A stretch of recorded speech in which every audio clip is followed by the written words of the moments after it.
Gejolak personil di Kementerian Luar Negeri PKC, Menteri Luar Negeri Wang Yi mungkin kehilangan kekuasaan. Kementerian Luar Negeri PKC saat ini sedang menghadapi masalah kepegawaian internal, dan ada spekulasi bahwa Lu Jianchao, Direktur Departemen Penghubung Internasional Komite Sentral PKC, dapat dipertimbangkan untuk menduduki jabatan Menteri Luar Negeri. Seperti yang telah dilaporkan sebelumnya, perlu dicatat bahwa Departemen Hubungan Internasional menangani urusan luar negeri Partai Komunis China dan dipandang sebagai bagian dari aparat intelijen PKC. Selain itu, kunjungan Lu Jianchao ke Amerika Serikat dalam kapasitasnya sebagai Direktur Departemen Penghubung Internasional dipandang sebagai langkah yang tidak biasa.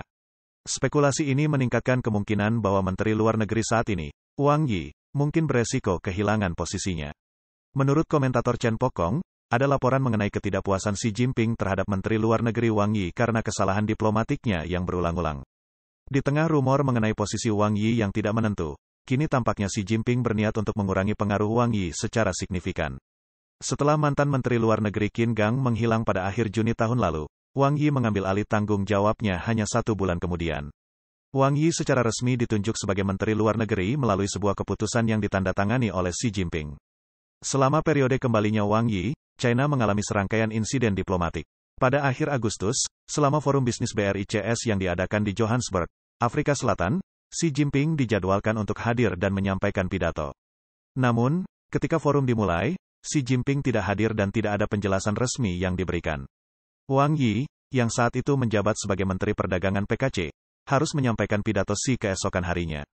Ketika Xi Jinping memasuki tempat KTT BRICS, penerjemah pribadinya bergegas dari arah lain tetapi dihentikan oleh petugas keamanan Afrika Selatan yang tegas. Pada saat Xi Jinping berbalik untuk melihat, pintu telah ditutup, dan dia memasuki tempat itu sendirian, terlihat ragu-ragu dan sesekali menoleh ke belakang. Mengingat pemahaman bahasa Inggrisnya yang terbatas, dia tampak bingung selama sesi foto. Video terkait beredar luas di internet, merusak citra Xi. Yuan Hongbing, seorang sarjana hukum yang tinggal di Australia, sebelumnya telah mengungkapkan bahwa sekembalinya Xi Jinping dari Afrika Selatan, dia mengkritik keras Wang Yi dan memerintahkan penyelidikan. Insiden diplomatik tidak berhenti sampai di situ. Pada pertengahan Desember, Xi Jinping mengunjungi Vietnam pada tanggal 12 Desember. Dia tiba di Hanoi, ibu kota Vietnam, dengan pesawat khusus. Laporan mengindikasikan bahwa lebih dari 400 perwakilan China dan Vietnam hadir di bandara untuk menyambutnya. Di antara delegasi penyambutan, seorang perwakilan yang mengibarkan bendera nasional Vietnam tampak mengacungkan jari tengahnya ke arah Xi Jinping dan yang lainnya. Yang mengejutkan, rekaman ini disiarkan di program CCTV News milik pemerintah China, memicu diskusi di kalangan netizen. Jika insiden jari tengah itu tidak disengaja, maka pengalaman Xi Jinping selanjutnya juga tidak terduga.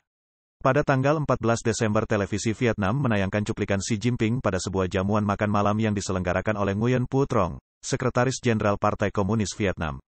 Xi Jinping bersulang sambil tersenyum dan membungkuk kepada Nguyen Phu Trong. Namun, Nguyen Phu Trong hanya menyentuh gelas sebentar dengan Xi dan kemudian berbalik untuk berbicara dengan orang lain. Dia tidak berdiri atau minum, sepertinya tidak terlalu memperhatikan Xi Jinping.